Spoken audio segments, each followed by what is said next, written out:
ning jagat iki pancen ngabeni kudu nglakoni klebu apa ingkang kita lakoni iki wujudake saking sawijining pacobaning dewa. Ngoten Bu Ulun. Lah iki ngene. Pripun?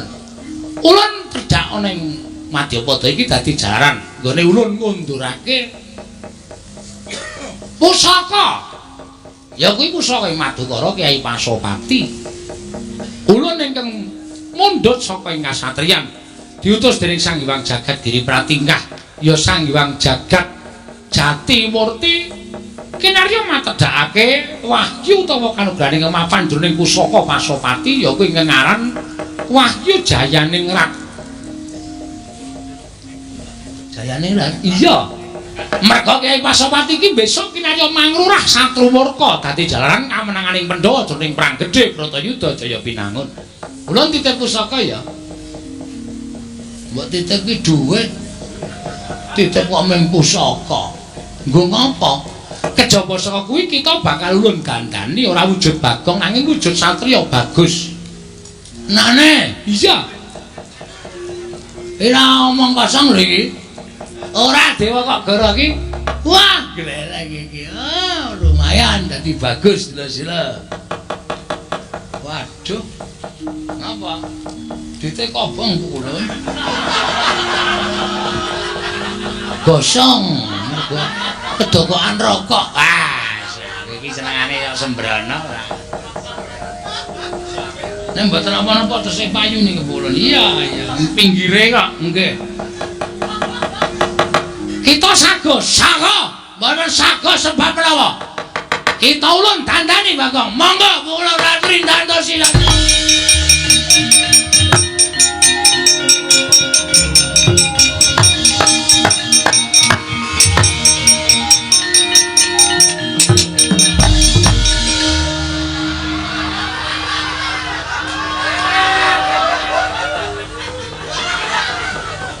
Ya ana dewa atonya lho. tak ditanya piye? Jare Satya bagus. Kok malah kaya mudin. Ulun le nyetok kleru. Bagus kok. Jaluke bagus. Ayo dadi kaya ngono iki piye? Wah, ora bareke. Tendian.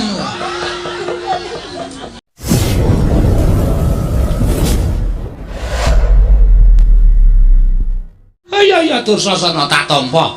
Pangestu ku tampanono ya cah bagus. Kula pundi nggo jimat paribe ndayanono ing kasandosan. Paringi pangestu paduka awahana kabagyaning gesang kula. Bapak Mlemban. Dursasana ya prayogana dhisik ngono ngadep. Ana ngarsane wong tuamu Begawan Durna. Aku pengen sarembuk karo Adipati Harya Sengkuni. Kula semanggaken Bapak Mlemban. Dik Pate. Piye Kakang? Ana apa njanur gunung kadingaren? Lah kok dadi Adipati Harya Sengkuni rawuh ana ing pertapan Sukalima. Yen pancen saka karepmu dhewe apa gatine apa? Nanging yen pancen diutus dening anak Prabu Duryudana, apa dawuh pengendikane anak Prabu Ngastina? Maragake Adipati tak paringi kamardikan supaya paring mangandikan ana ing pertapan Sukalima iki. Iya. Matur nuwun ya Kakang. Padha-padha ora apa-apa. Ingkang sepisan aku ngaturke bekti katur ngersaning Kakang Durna. Dene ndungkap angka 2 pancen kepara nyata yen to sowanku iki ora saka karepku dhewe. Lan aku percaya Kakang Penemban kuwi pandhita ingkang lantip panggraitane mesti wis isa maca karo batine adimu lanang Sengkuni. Ning luwih prayoga lamun kowe mblabari kok, Dik. Mblabari apa wigatine? Oh ngono. Iya, supaya luwih cetha merga panerka panyakra bawa sarta nggonku bakal maca marang gelagating atimu mau durung karuan jumbuh karo sediamu. Oh iya, yen pancen ngono aku tak matur. Iya, gake matura. Ngene ya Kakang. Sejatine praptaku diutus dening anak Prabu Duryudana kinenanjihake marang Kakang Penemban Durna. Ingkang wis watara suwene sak candra iki Kakang Penemban Durna ora keparang sowan ana negara Ngastina. Kuwi dadi pitakonane anak Prabu Ngastina, dadi penggaliane anak Prabu Ngastina. Kakang, sampeyan iki kudune ngrumangsani yen Kakang Mremban kuwi urip ana ing negara Ngastina, ana ing pengayomane anak Prabu Ngastina. Panjenengan diparingi pengayoman, panjenengan diparingi penguripan, panjenengan diparingi derajat pangkat lan kelungguhan dening anak Prabu Ngastina. Ning kok nganti teka dina iki sampeyan ora kersa suwane negara Ngastina kuwi sebabe apa? Yen pancen ana pangandikaning anak Prabu ingkang gawe kogel kagelan atine Kakang Mremban Durna digenahke supaya mengko entuk dalan ingkang padhang.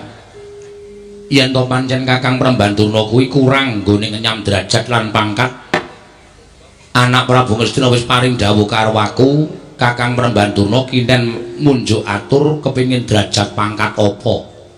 Yen bondo donya Sukalima kene kurang akeh, anak Prabu Ngastina wis paring dawuh karo aku bakal diparingi sak cukupe yen perlu turah saka keparenge Kakang Mremban Durna. Yen ana perkara liyane tumuli paringa dawuh Kang, Kakang Mremban Durna aja kaya ngono. Kok terus ora suwange negara Ngastina kuwi dadi penggalianing para priyagung, dadi penggalianing para sepuh lho Kakang Mremban. Ngono ya, Dik? Iya. Ya, tak wangsuli mbaka siji. Apa sing dadi pengendikaning Adipati Harya Sengkuni?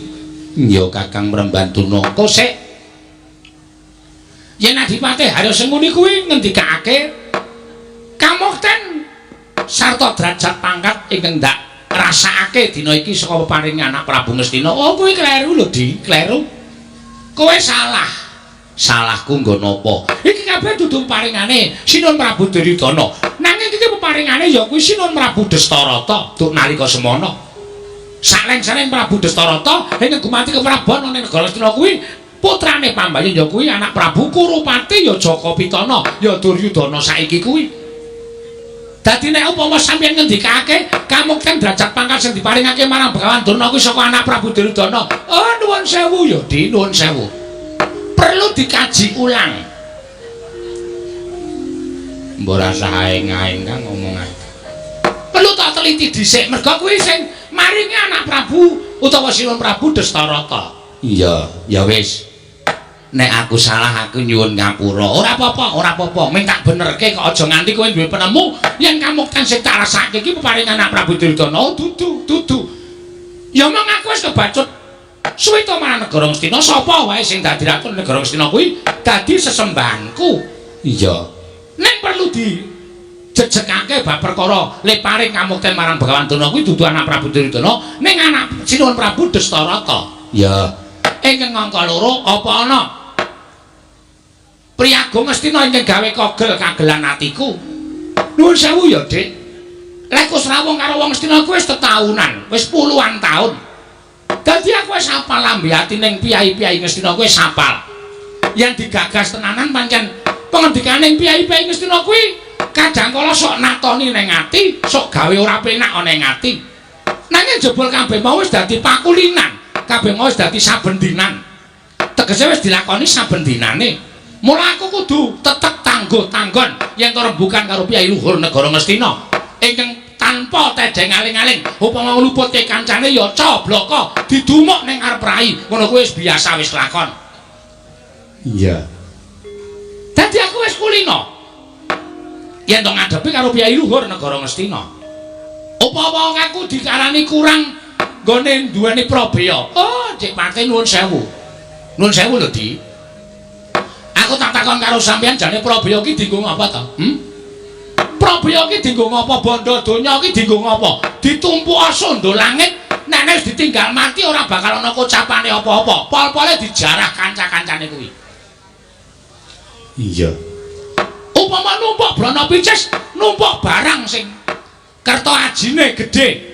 Nek upama engko dipundhut panguwasaning Gusti, wis ora bakal duweni piye-piye. Mula tumrap Begawan Durna, brana picis, probaya, derajat pangkat ki tumrap aku mung sampiran. Kuwi mung kadonyan. Upama ora kuat kegonan derajat pangkat, bondo donya lan kelungguhan, wong mesti mau mas salin seringat kuwi wis biasane kaya ngono. Mula aku bab perkara bondo donya kuwi ora tak oyak banget kok, Dik. Bab perkara derajat pangkat ki ora tak oyak banget. Upama Begawan Durna ki derajat pangkate wis tekan pendhita ya wis pendhita iki tak lakonani kanthi apik upama bondo donyaku ki ming semene ya wis tak cakne kang kanthi becik ing kanthi apik ora bakal ngangah-angah aku golek bayar sing luwih akeh aku golek bayar sing luwih gedhe tumuli aku suwi to marang negara liya saliyane negara Ngastina oh kuwi dudu watake Begawan Durna nah eneng kene iki kowe kudu iso ngonceki sipate Begawan Durna ingkang sejati iki kaya ngapa aja tok anggap pendak-pendak ana negara Ngastina aku tumindak elek pendak-pendak negara Ngastina aku tumindak ingkang lereke marang ora babakan kautaman kabeh mau mung samudana dik ning sejatine putih sucine Begawan Durna ki ya ana saka lima kaya ngene iki mula kowe sok dolan mrene ben ketularan lepo putih atimu ya Kakang dadi dudu perkara bondo donya dudu perkara derajat pangkat dudu perkara kuwi apa perkara Kakang kepengin duwe derajat sing luwih dhuwur ra wis tak dadekke siji rembug marem mau to derajat pangkat kadonya iki dienggo apa kuwi dudu bab sing wigati tumraping Begawan Durna ning sejatine ngene ya Di aku kuwi duwe gegayuhan ya mung gegayuhanku kuwi ora aja nganti kawanguran dening sapa wae gegayanku kuwi aja dingerteni dening sapa wae iki sing tak simpen ana ing jroning atiku sing jero nadyan anakku satama wae ora tak paringi dawuh aja meneh kok wong liya Gusti sampeyan paring dawuh kaya ngono kuwi nek ngono nganggep karo aku wong liya lho lek udu wong liya piye wong kowe karo aku ketemune ya duk nalika ana lakon Lengatala tumuli aku njupuk Lengatala saka sumur upas kanthi aku ngrakit sukep dom-doman tak lebokake jroning sumur wekasan gendaka iso tak junjung terus kowe ngrangkul aku mbok anggap aku wong pinter mbok anggap aku wong sing sekti tumuli aku diparingi derajat banget karo Sang Dastarata tegese kowe karo aku ki ora ana sambung getih apa-apa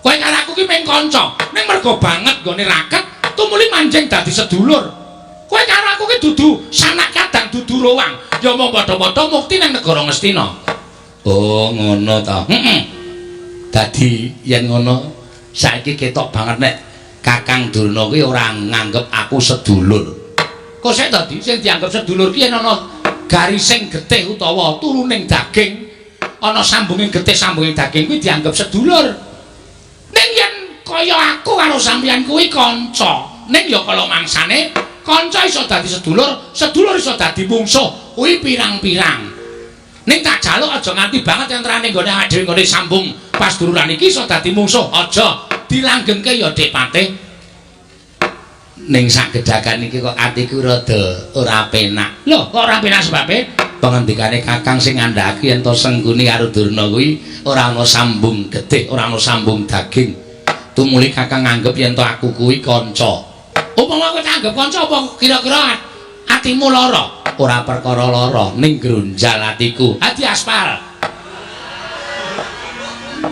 perkara gronjale kok bingung wis ora iki rembug wong tuwa iya iki rembug wong tuwa gronjal atiku seprono supaya aku nganggep karo Kakang kuwi sedulur ning jebul Kakang ora nganggep karo aku kuwi sedulur lho penganggep iki aja dipeksa penganggep menungso siji-sijine iki aja dipeksa lho Dik Patih upama kowe nganggep aku sedulur monggo ora apa-apa aku seneng aku matur nuwun ning kowe aja meksa karo aku kowe tak anggap sedulur ati iki merdika ora dikuasai dening sapa wae atiku ya butuh kamardikan atimu ya duwe kamardikan mulane ana penganggep tumrap Begawan Durna marang kowe aja mbok peksa nek kowe nganggep aku sedulur apa-apa ning aku nganggep karo kowe kanca ya aja mbok peksa aku kowe dadi sedulurku iya bener ora iya bener Kakang iya ya terus saiki ngene Kakang arep kersa sowan ning Ngastina sok kapan nek pancen panjenengan wis nentokake dinane kapan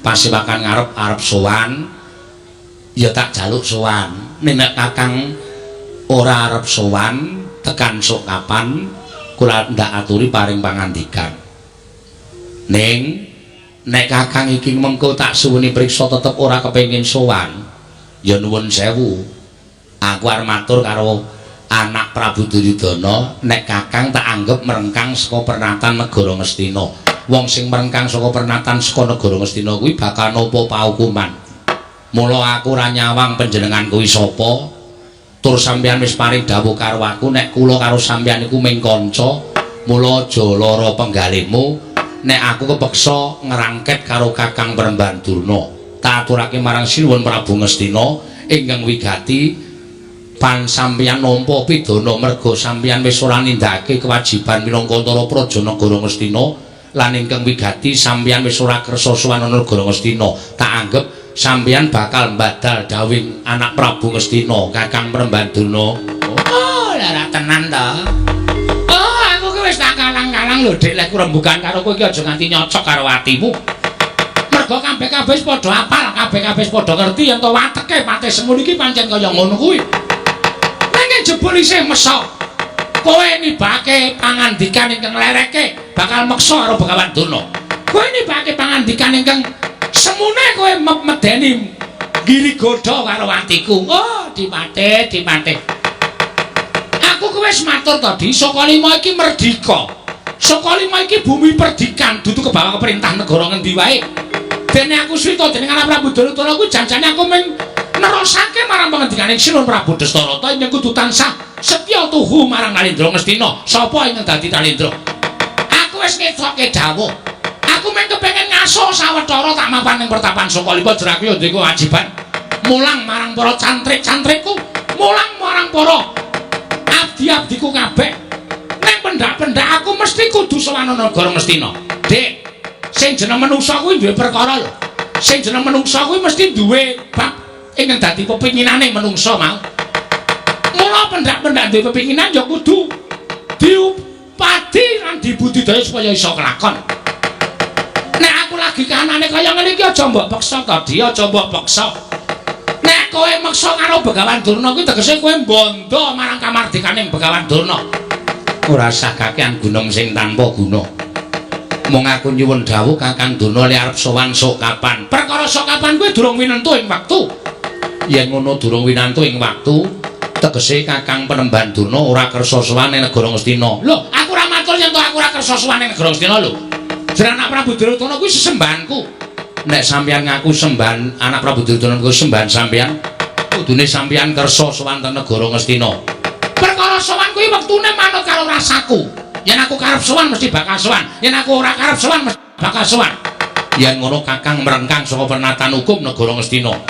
Aja mbok anggap aku merengkang marang pernatan hukum negara Ngastina. Ora usah dadakake anggonan tanpa guna. Nek sampeyan merengkang pernatan hukum negara Ngastina, kula wis nggawa Sata Kurawa lho Kang. Saguh meksa karo Kakang Prembanduna supaya sowan ana negara Ngastina. Lho, kok lho kok mau pemaksaan ki piye ta iki? Ora kaya ngono kuwi lho, Dik Patih. Kowe karo aku iki padha-padha nara praja negara Ngastina iki mengko nek nganti dadi gegeran. Apa ora padha seneng pengin padha nyawang yen tong wong-wong Ngastina padha bentak sirah, padha regejegan dhewe. Wis ora peduli. Kuwase Kakang gelem sowan negara Ngastina apa ora? Ora gelem sowan aja takon dosa. Aku ingkang bakal meksa karo Kakang Prembanduna yen perlu Kurawa ingkang bakal jiat karo Kakang Prembanduna. Lho, apa dianggep aku ora duwe jagon apa piye?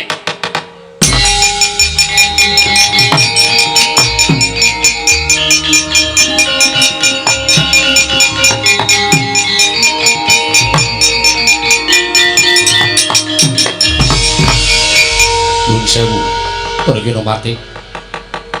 Rama Prembanduna menika tiyang sepuh kula. Nawiri Kunopati badhe jiat dhateng Rama Prembanduna, nuwun sewu. Anake lanang ora trima. Iya, ya aku wis ngerti Kak Satama. Sinam pancen tak jontrot ucap kaya ngene, pancen niatku supaya kowe kuwi rumangsa dadi anake Begawan Durna.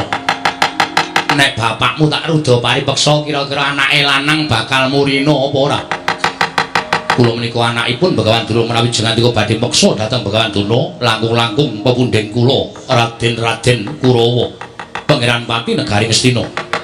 Badhe meksa dhateng Rama Prembanduna kula ingkang boten trimah. Wah, Satama. Kowe iki mung abdi arwani karo Pangeran Pati sarta gumenang apa? Nyuwun pangapunten Raden. Sampun ngantos ngembe dhateng kula. Giri Rusi jalma tan kena knira. Sampun kulina ngempuke watu ngatuske banyu. Ning kula aturi nyawang dhateng blegering Asatama. Asatama menika anak Begawan Durna. Ning nganti Asatama kalah karo para Sata Kurawa, tak entengake patine Bambang Sata. Wah, jiat larak metu nyoba.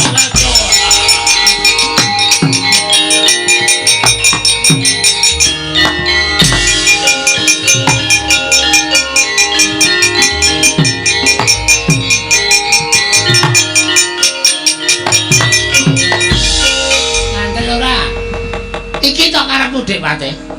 Kok ngene iki to karepmu? Pendak-pendak tekan ngendi-endi kowe iki mesti gawe geger. Pendak-pendak tekan papan ngendi wae kono glibete Sengkuni mesti gawe rame. Oh, mbok yo tak lereni to Sengkuni. Mbok yo tak lereni kowe iki arep golek apa to aku tak takon.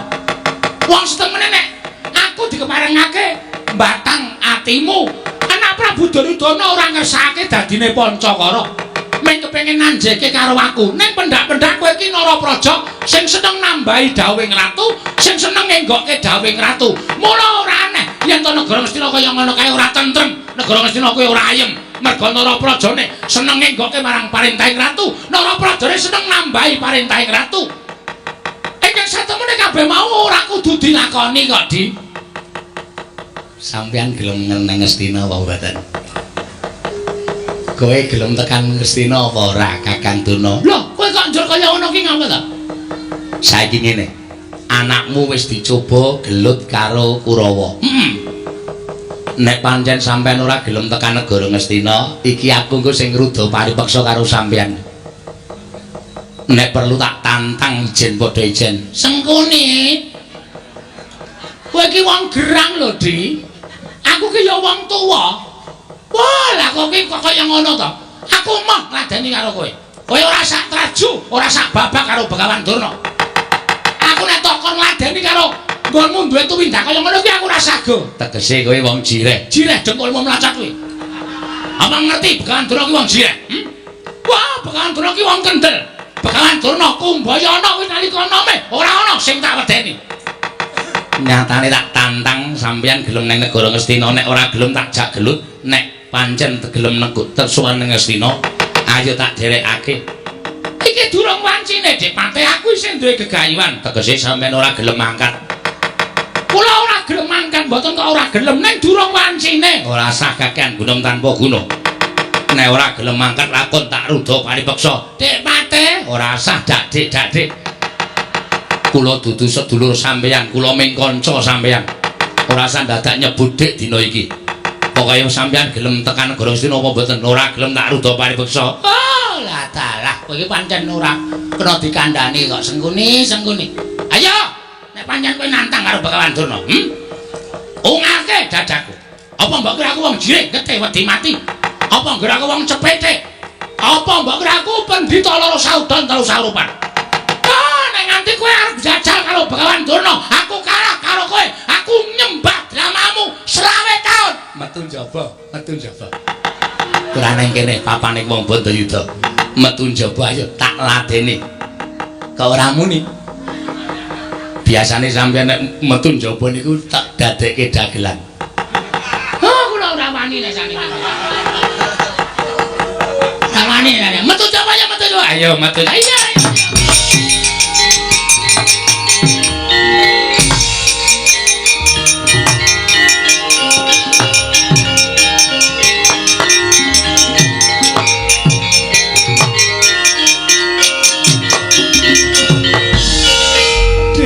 Piye Mbak Yu? Semene aku ki jane wis ora seneng suwita ning Pertapan Sukalima. Pendak-pendak kaya ngene iki, Aku tak pamit karo kowe, aku tak metu sowan Suwita Begawan Durna, aku tak golek suwita liyane ya. Aja kaya ngono Mbak Yu. Iki pancen wis dadi kewajibane. Kowe tetep kudu tak gondeli. Ora, aku tetep arep metu saka Sukalima. Kayane ora penak ndereke Begawan Durna. Aja Mbak Yu, aja kaya ngono. Ora, aku tetep arep metu. Mbak Yu kena tak kandhani apa ora? Lho. Aku wis ora betah. Ning sampeyan kudu ngancani karo aku. Aku wis ora iso ngancani karo kowe. Nek ngono sampeyan nekat. Aku nekat. Sampeyan merengkang Pernatan Sukalima. Apa kudu tak rudha paripeksa? Tobat. Kowe iki adi kok nantang karo wong wedok. Kowe adi kok nantang karo wong gerang. Kowe arep ngopo nek aku arep metu arep ngopo? Sampeyan kudu tak jiat tetep nang kene. Aku ora sago. Ayo, nek kowe apa aku sing tekan. Kowe ladeni.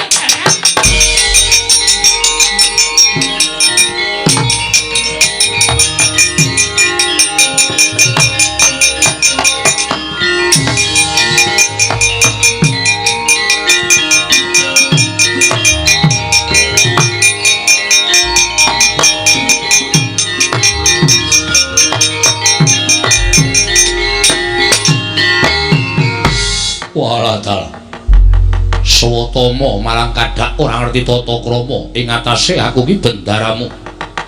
Kowe ming derajate ngabdi aku Pangeran Pati lah kok ora tata krama ning ngareping Surtayu. Tak gawe tata krama. Yen pancen kula mung arep gawe geger kahanan Sukalima, Swatama ing ora nrimakake. Jeriki aku mbelani kelawan Kanjeng Rama. Yen ngono kowe dadi palang para sata kula ngene bakal mboyong kalawan bapakmu. Apa abamu Raden Surtayu? Ayo boyongan Rama Pranembanduna lamun iso nglangkahi bathange Swatama. Wah, ora minggat tebak darawene margane patimu Singalena prapteng lalis Raden Surtayu.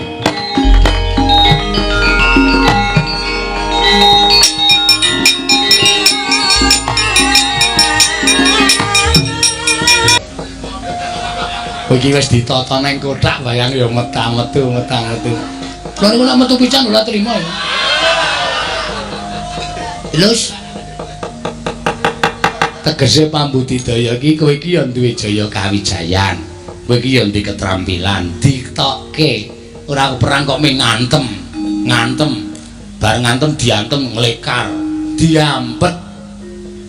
Mungsuh ngantem iki diampet. Men ketok nek ora lara mungsuhe mikir aduh tak antem kok ora apa-apa mesti wong ampuh kowe nek dantem pisane gletak mbebeki le sambat ngaruwara lolo tenan ya Mas lha niku omong ngapusine lolo ya lolo nek ora ya ora diwas ngampet ora lara pindhone nglekal ora cadal sing ngucung sapa moko teng peperangan apa kula tau pesen ambulan deleng tau sampeyan niku pate ora nggo pikiran.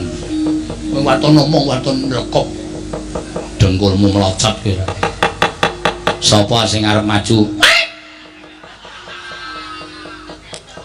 Susah aku malah.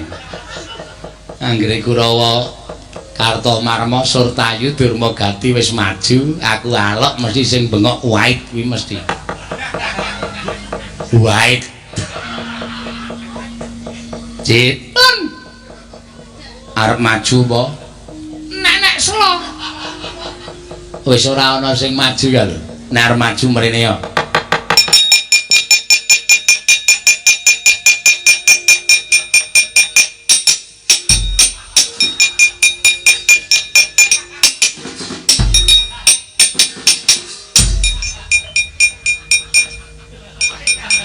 Ngopo tangane ngene iki?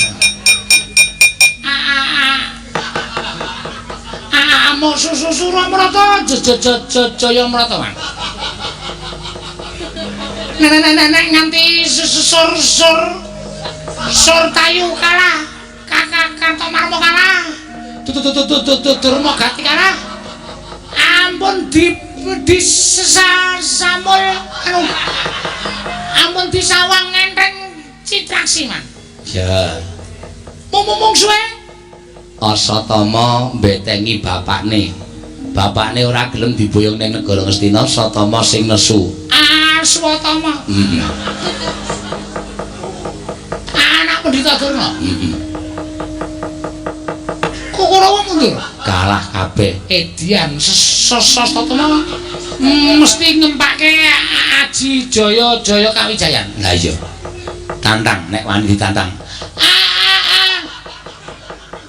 Aswatama Aswa ora Aswa Aswatama.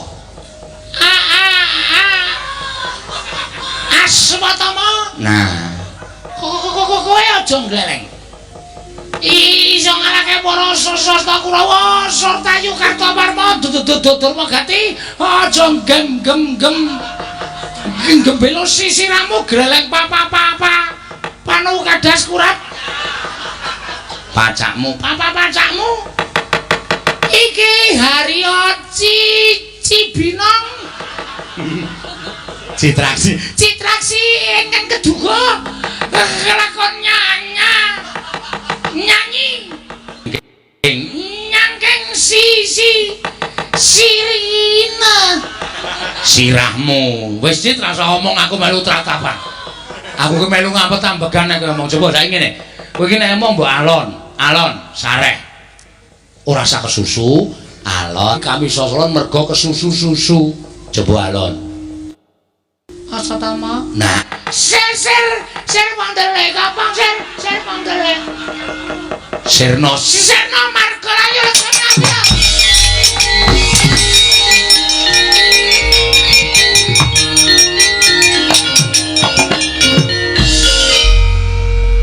Monggo plinteng tak plinteng biasa. Wis li omong teng peco teko kok jengklit bareng. Ngetoke nek tau main ketoprak.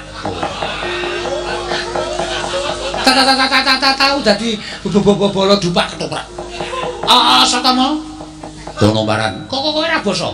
Kok meng abdi aku bendara lha kok ora basa karo aku. Begawan Durna tak basa anu tak boyong ning negara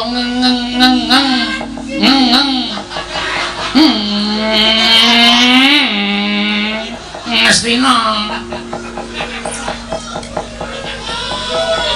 Iso mboyong wong tuaku waton iso mecah dadane Asatama. Pipi pira? Piye?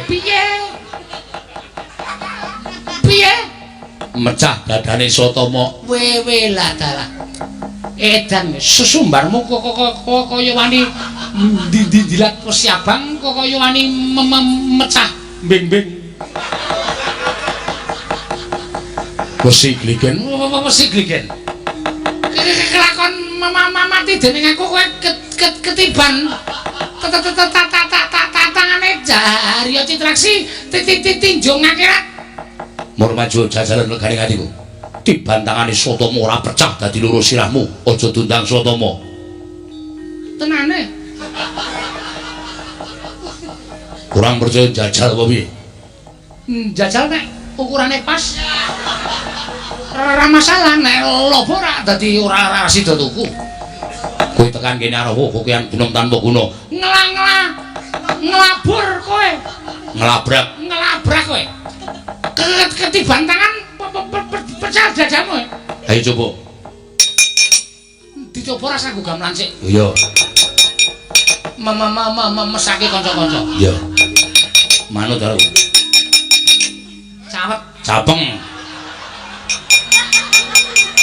Capeng kok cawet. Sorry karang kleru. Ora mati dening aku derajat apa? Udus kowe, mutar.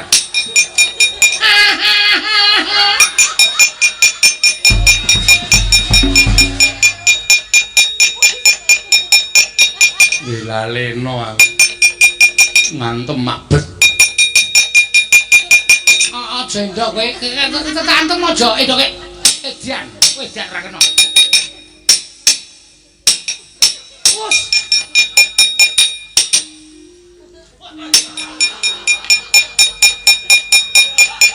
Papa dak ora iso pencak.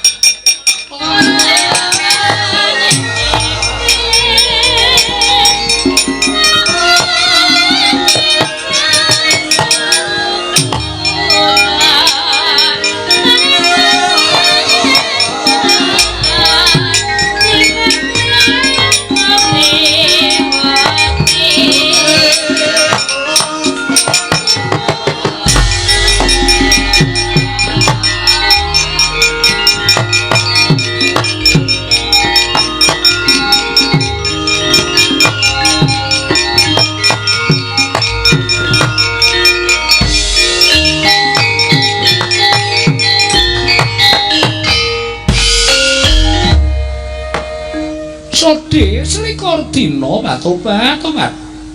Jaramaya Wonten timbalane ngadhawuh Ibu Bedari. sartane ngabeh para pedhasaan baju barat ing mapan ning Kayuwangan Dandang Mangure. Lho not. Nalika semana kanan Kayuwangan katon jenjem ayem.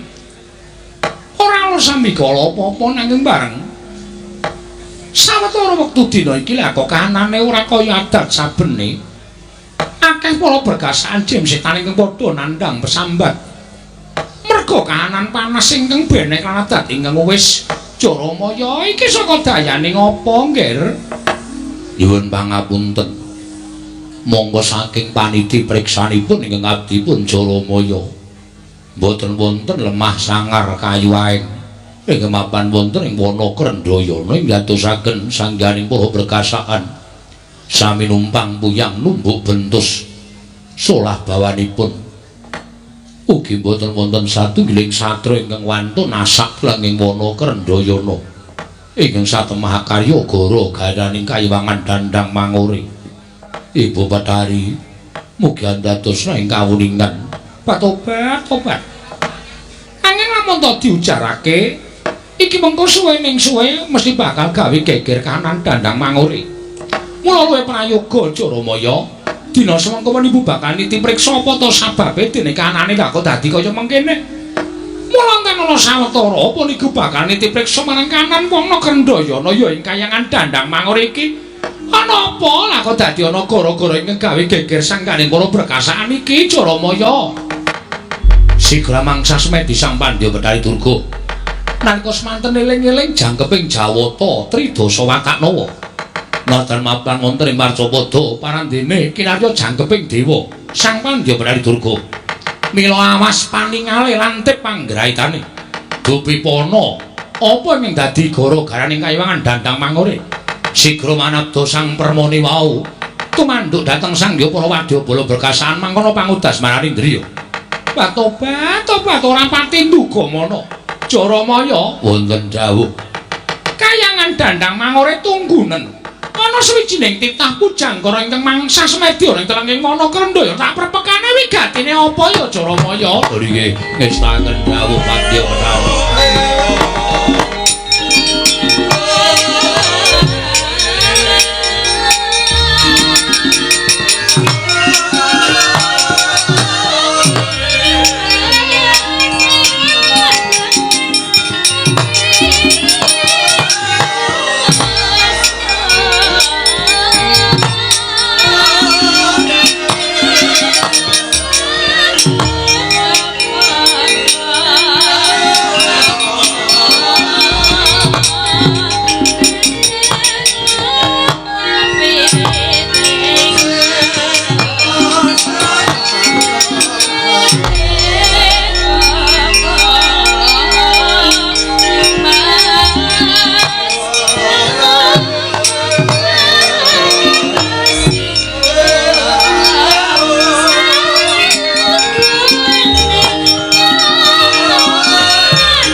Wis manteng pangestine Sang Bawandana.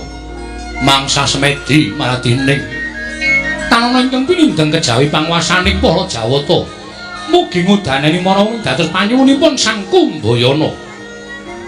Dadasaken mangke eling-eling mapan Durna Kumbayana. Oh wonten dawuh Pandya Bathari. Karya geger sangganing para baju barat nganti padha nungsang puyang mlayune. Lah kok jebul putuku saka 5 nglakoni tapa ning telenging wana Krendayana patobat ora kaya adat sabene. Lah kok dadi manter pangestimu?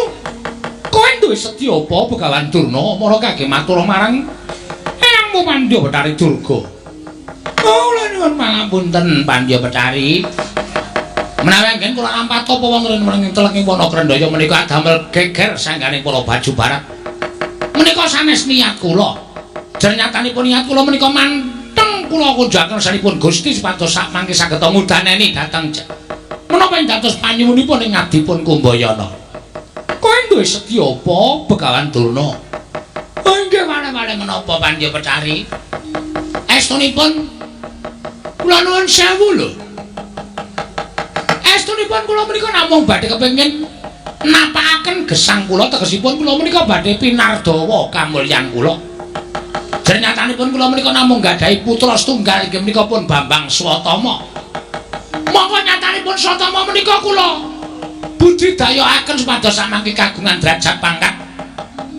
Kula upayaaken supados samangke Swatama menika pikantuk inggih menika derajat pangkat saking Narendra Krishna Prabu Duryudana dene lah kok dumugi semanten menika dening wonten kamulyan kabegjan ingkang cumentel wonten anak kula Swatama. Tumuli mrentol sak lebeting manah kula dinten samangke menika kula kepengin mengku satunggiling garwa malih Pandya Bathari. Tobat. takon karo kananmu to Begawan Durna, kowe iki wis sepuh. Kowe iki wis tuwa. Wong tuwa ki mung kari napakake marang kamulyaning urip tegese yen wis entuk kamulyaning urip ping kari njangka marang sampurnaning pati. Lah kok dadi malah werna-werna penjangkamu Durna. Oh, nuwun sewu Pandhawedari menawi boten mekaten. Samangke menawi kula menika namung gadah putra setunggal namung Satama kemawon. Tartemtu mangke menawi Satama menika boten saged kedunungan derajat pangkat. Tanpa badhe cures tedhaturipun Begawan Durna. Mila dinten samangke kula nyuwun tulung dhateng Pandhawedari Durga saged mitulungi dhateng penjangka kula. Semadya samangke kula saged kasembadan jawab kan satunggiling wanita. Samangke kula saged bebranaan peputra tuwin nggadahi wayah ingkang sakalangkung kathah. Ingkang mekaten saged dipun jagaken kamulyanipun Begawan Durna Pandhawedari. Ya to yen pancen kaya mengkono aku saiki tak takon karo kowe. Terus wong wadon ngendi ning dadi lenging ciptamu mara coba kowe matura. Mengko upama bisa tak gayuhake pun ibu bakal mbudidaya supaya penjangkamu mau kelakon. Menika saestu Pandhawedari. Iya tenan Durna. Oh, matur sembah nuwun Pandhawedari. Blaka suta kemawon ingkang tansah gumana musik wonten ing manah kula ingkang pasuryanipun menika mboten nate saged ical saking paningal kula. Boten saestu kejawi namung kula nuwun sewu putri saking negaring Pancala inggih menika mapan wonten ing Kasatyan Madukara ingkang namipun Dewi Wara Sri Kandi. Inggih Sri Kandi menika ingkang dados wating manah kula.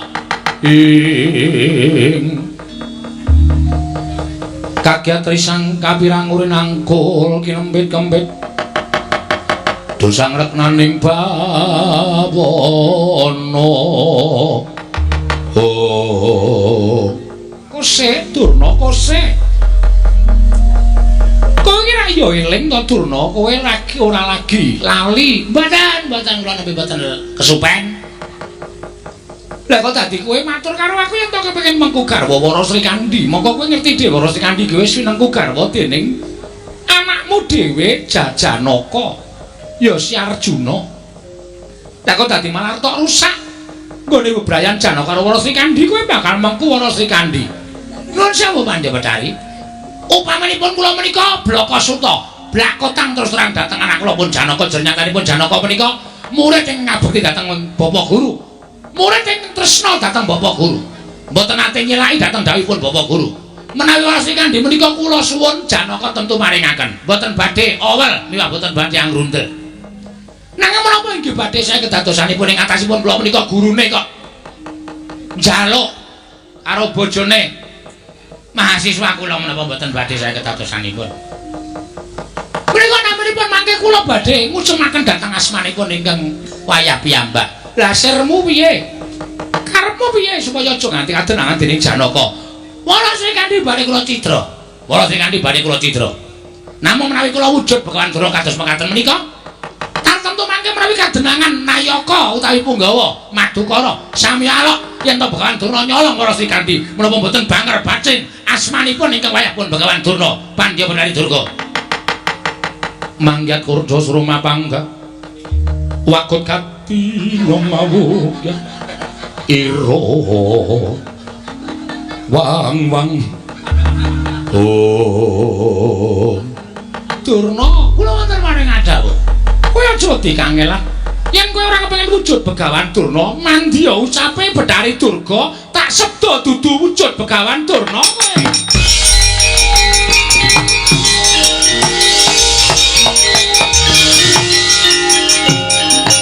Wah.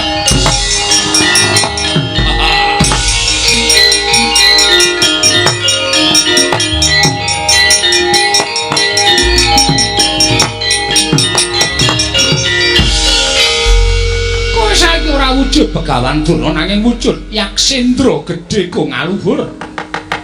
Yen lumrah ora ana kang wong ngerti yen to kowe nyidra marang Wara Sri Kandi Begawan Durna. Radar. Oh, matur sembah nuwun Pandhawedari. Ing mekaten boten badhe wonten ingkang mangertosi sinten to kula sejatosipun. Kowe nganggo jeneng ya kuwi Prabu Kumbayaksa. Lho nggih ngestaken dawuh. ana ya kuwi kasatriyan Madukara. Malah wektu dina iki pasang Yogya kakuju ing ngene.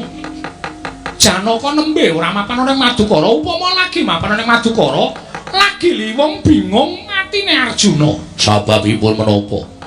Merga Janaka koncaten kekuatan. Amargi sabab saking menapa? Apa sira ora ngerti kabare? Yen to pusaka Madukara Kyai Pasopati nedeng loncat saka ing kasatriyan Madukara. Mula pirang-pirang dina iki Janaka katon rengu pasuryane Nawang Sungkawa. Inggih. Janaka lagi ora iso menggalake marang kulawarga. Yen Janaka lena colongan para Srikandhi dadi garwamu Kumbayaksa. Wah, ladal. Matur sembah sewu nuwun tanpa pepindhan Pandya Betari. Menawi ngaten Glelalana kula bidhal dinten sak mangke gayuh dhateng kanikmataning gesang kula. Inggih menika pun para Srikandhi. Sarti ting ati-ati duga-duga digawa. Aku ora jangkung lakumu lho Durna. Inggih, ngestaken rawuh. Nyuwun pamit tambahi pangestu. Ati-ati aja kaya bocah cilik kowe Prabu Kumbayaksa.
Pandratata Katiwisraya Indriyaksa Sara Maruta Pawana Bana Margana Samirana lan Warayang Wisikan Magulingan lima. Oh bujleng iblis lanat padha cek-cekan. Ana srana nggonku bakal nglulusake penjangkaku srana dibantu dening Pandya Betari Durga. Wis ora wujud Pandhita Sukalima nanging wujud buta kaya ngene. Ladal. Monggo Janaka lagi kodeng atine. Bingung-bingung kenganglangan merga koncatan Kyai Pasopati. Srikandhi ora entuk kawigaten ning Janaka kowe melu aku wae Srikandhi. Ora-orane kowe tiba ning Padasuri nanging tiba ning kasur babut. Kowe bakal ndak wengku garwa mukti karo Prabu Kumbayaksa. Aja kaget aku sing teka wara Srikandhi.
Ampun kedelarung-delarung Lundara anggenipun Sungkawa.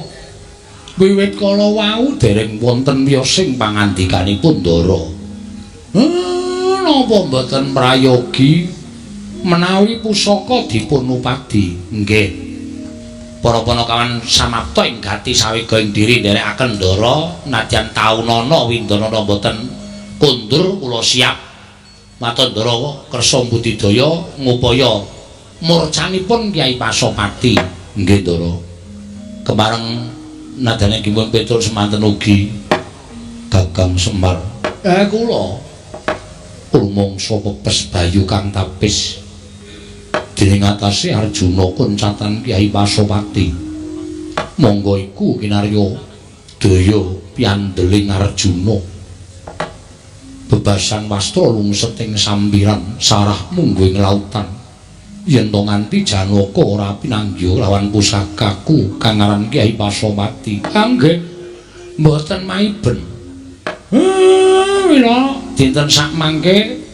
napa-napa niku nek mboten sinartan pambudidaya kula kinten mboten badhe wonten pepadang Den mila monggo kula aturi enggal cekak-ceket pripun sak mangke supaya pusaka enggalo pinanggih lan dipun astaka undur wonten garingak ngamarta utaminipun wonten ing kasatyan Madukara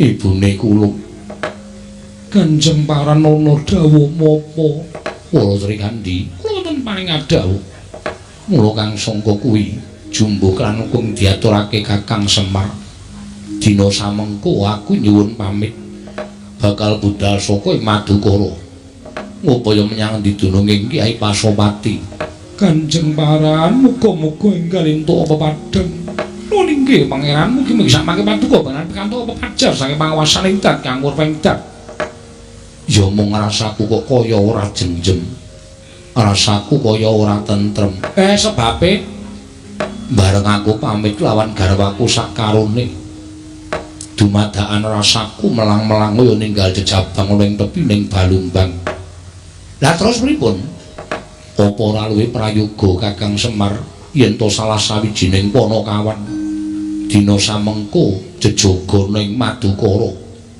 amarga isining Madukara ya mung Arjuna yen to Janaka lunga mongko jumbuh lawan ing kendak rasakake kaya-kaya nobab ing bakal tumanduk marang projek utawa ing kasatyan Madukara Kakang lah terus Kakang Semar loro garing lan petruk nderek lawan tindakku ngupaya Kyai Pasopati wondene garwaku saklorone upama tak titipke Bagong ngono piye Gong, titipi Ndara Sembadra Ndara Wara Srikandhi. Terus adone endi? Goleki pusaka. Aku dititipi Ndara Wara Sembadra Wara Srikandhi. Heeh. Ning ora kurang ajar lho, ganti kan ora nggo training ngono kuwi. Nunggu Ndara Kyai Putri kok nganggo training. Njuk ngapa? Padahal aku wong imane asor niku, Tru. Ora mungkin aku piye-piye. Bagong wonten dawuh sagu apa ora sagah Ndara nanging aku weling karo kowe nggih nek nganti ana apa-apa ing temanduk marang garwaku sakloro aja takon dosa upama babak kulite kowe ya kudu nyaur babak kulitmu upama nganti ana apa-apa kowe kudu tanggung jawab siap Ndara mboten ajeng kula mingko kan pedamelan nek kersane Ndara ngoten kula kantun nderek mawon wis Pak Reng Tru kowe melu Ndara Madukara tak jagane aku sing tanggung jawab miat langening kalanggiwan aklar pandan moncar tinon ler kekonang sulm-solo tetan badang kasoran pacaring purnaming kekono dasari mongso katiga ing Sembadra Kanjeng Paranono dawuh mapa Srikandhi wonten paring dawuh Madukara tak titipke kelawan Bagong pun Kakang nedya budal ngupaya menyang didununging Kyai Pasopati muga-muga entuk gawe Kanjeng Paranono inggih Raden pangeran mugi-mugi enggal pikantuk pepadang saking pangawasaning Gusti pangeran para sang Arjuna menyang kamanungsan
Panutya utama ngambararum sang kusuma ngambararum sang kusuma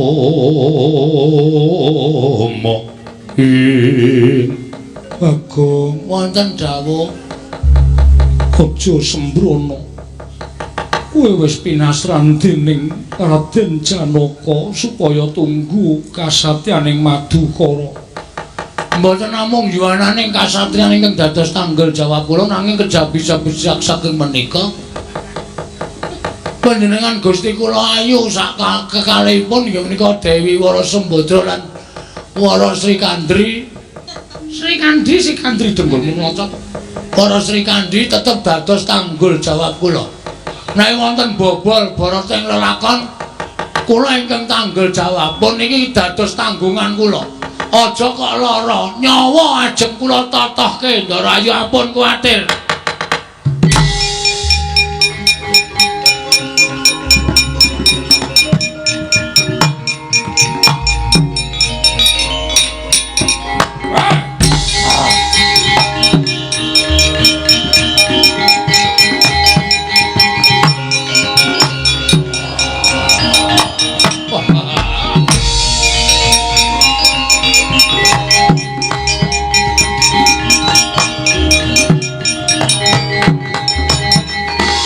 Bandha tata Gati Wisraya Indriyaksa Sara Maruta Pawana Bana Margana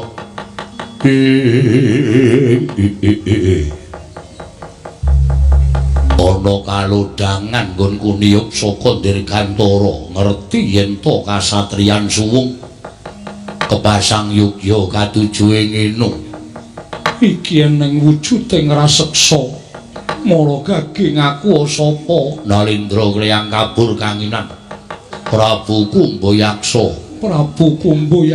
ya kowe ingkang aran Warasembadra ora ana loro ya aku ingkang aran Warasembadra ingkang buris Wara Srikandhi tobat pancen para nyata aranku Wara Srikandhi lha kok ingkang buri wong wadon eleke ora jamak wong wedok loro ayu-ayu kok mburine ana wong wadon eleke ora jamak kowe sapa aku lanang nyok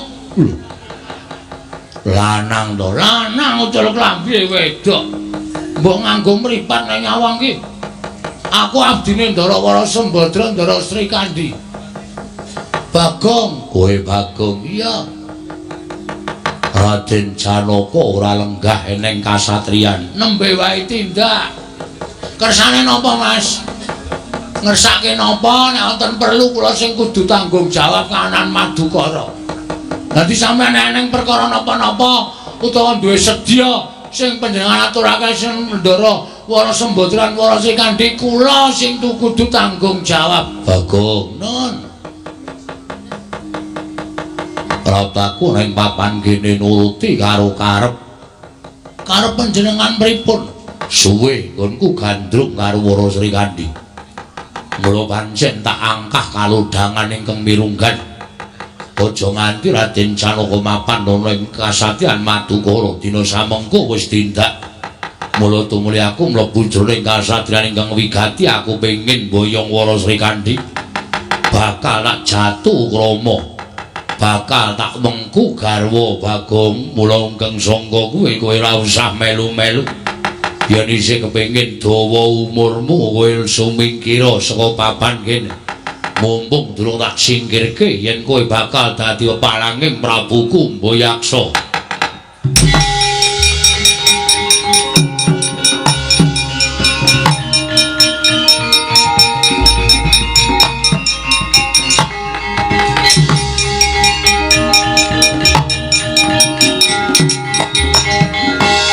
mikun sang gancing langit kelap-kelap katon lir kincang ing risang mawe gandrung aja blawangan omonganmu aku dadi kowe teko-teko arep ngepek Wara Srikandhi entuk pirang perkara kowe kum lho kum sapa Kumbayaksa kowe ngerti ora telung dina iki Wara Srikandhi wis menyatakan cintanya kepada Bagong Tobat cangkeme wae penak wae nek omong. Niki menggo ngono menengon sampean tenang mawon. Niki menggo ngapusi yo. Supaya kula niku wangun nek mbelani karo sampean. Wedi karo watuk. Piye? Ayo ge omong soal aku watuk. Kula Sri Kandi tak jaluk. Jalun. Langkana batange Bagong. Wah, saut dadi Banten ya.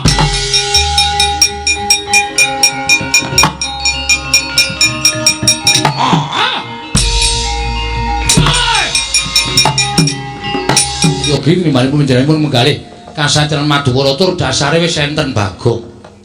Bagong niku nek kon jaga wah njlimete ora jamak-jamak. Wong bola-bali mlebu satpam ya ketompo ning bola-bali ditokke. Mboten karo-karuan.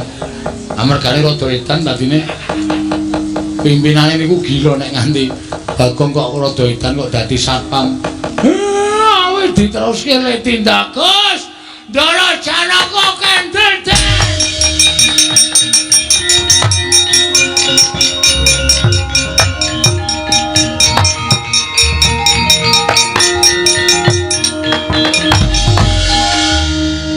Bagongan ana apa? Aja gawe kaget. Kowe kok dadi mlayu-mlayu. Matur Ndara Janaka sewulepan nyuwun pangapunten nggih, Den. Ya ora dadi ngopo.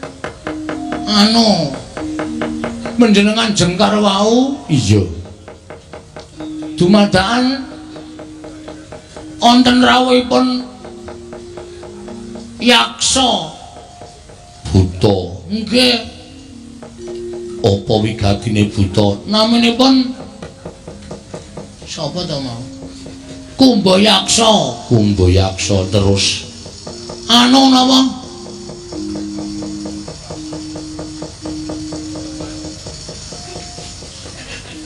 kowe ngopo? Senes kok tak kira nek montorku. Bawa kenal pote ming. Kaya kapal sekaten. Duwe banget tenan iki. Diusumeti geni terus muni matok. Nanun nawan nyuwun Darawara Sri Kandi dados geger. Lho, ora tok penging to, Kong. Tak penging tro aja gawe masalah. Ning terus Darawara Sri Kandi perang dhewe, ayo garwane Ndara Janaka Ndara Sri Kandi ra wonge mecece ana ya. Wes pokoke ngono. Darawara Sri Kandi nyuwun pangapunten dipun saut buta niku dipun beto mlajar Ndara.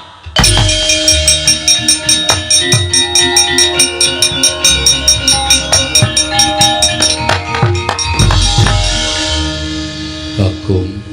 Ndawa aku wis kandha karo kowe apa? Aku wis tau kandha karo apa? Aja sembrono, Gong. Kowe iki lagi no masalah lho malah. Aku paham to. Nek nyolong kecekel kan gebuki ra masalah kok aku. Yen ngono kowe ora krasa lak tibani tangan. Krasa. Lah kok muni ora krasa? Ora mangke to gaya. Kula nyuwun pangapunten, Ndara. Pancen kula luput. Terus, Kong, gawe njewewek raimu, Kong. Main seneng sing do nonton main seneng saka ngiringan. Ngrekoso tenan ati kula. Soale gawe senenge wong ibadah. Anyane ibadah. Mula kang sangka kuwi Bagong. Aku tinimbangane mateni karo kowe aku ora sudi nyawang karo kowe. Ayo minggat. Nggih, kowe ya Tra. Ya sing ati-ati, Kong. Wis ya, Reng. Sing ati-ati, Kong. Aku wis ora nembang kembang rawe, Reng. Aku wis ora nembang lali janjine, Tra. Mergo aku wis ditunduk karo Ndara Janaka. Aku ya sedih kok. Nek ora ana kowe ora aku lo gareng iki nek ndagel ora tau cocok. Aku gawe bahan mesti gareng ora tau mangan. didulang men mangan minggato Bagong kowe minggato nggih ora gelem minggat tak tibani curiga malah mati nang kene aku pergi ya Pak ya sing ati-ati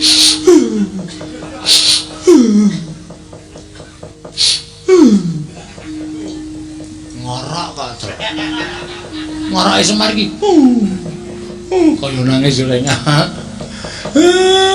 hati-hati sampun Yendara ora caturan karo dapurmu Bagong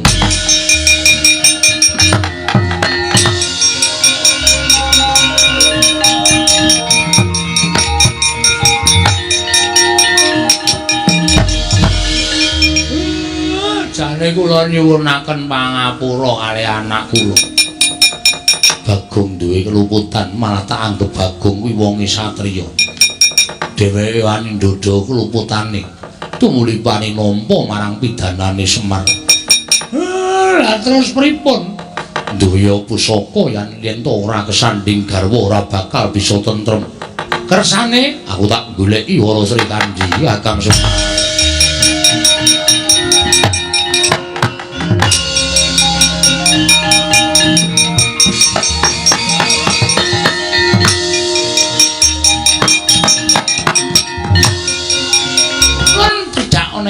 Madyapada iki dadi jalaran nggone ulun ngundurake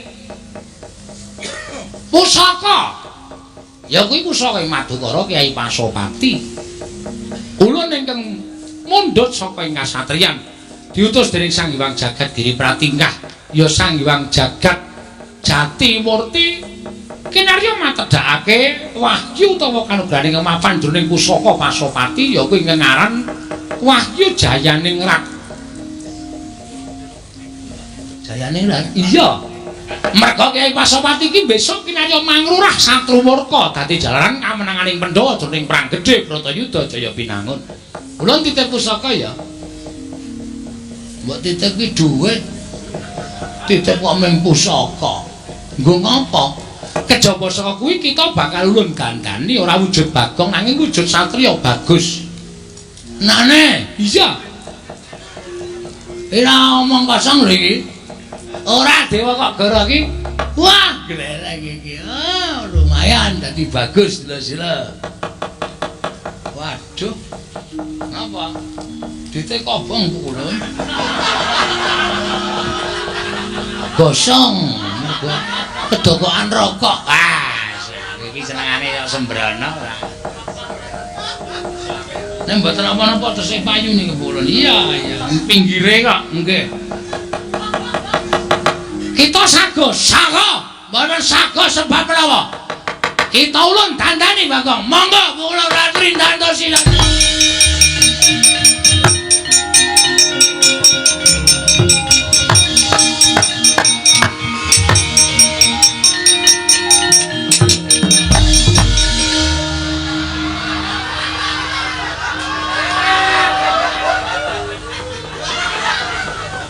Ya ana dewa atonya lho.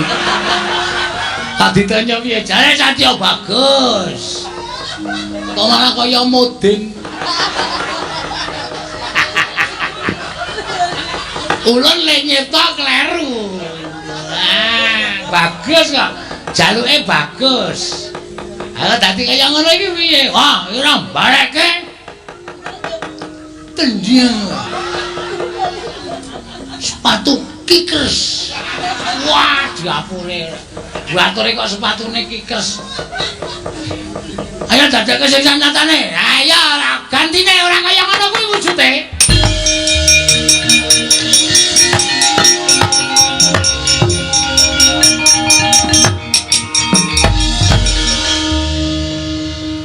Pulun Bathara Nreji. Lungguh kisar inggih Bukulun. Kepareng kula ngaturaken sembah sumungkeming pangabekti unjuk sembah sungkem mindekem mitak kita dadi apa-apa ora banget inggih Bukulun ulun titip pusaka Kyai Pasopati nggih ya inggih Bukulun Awas-awas buku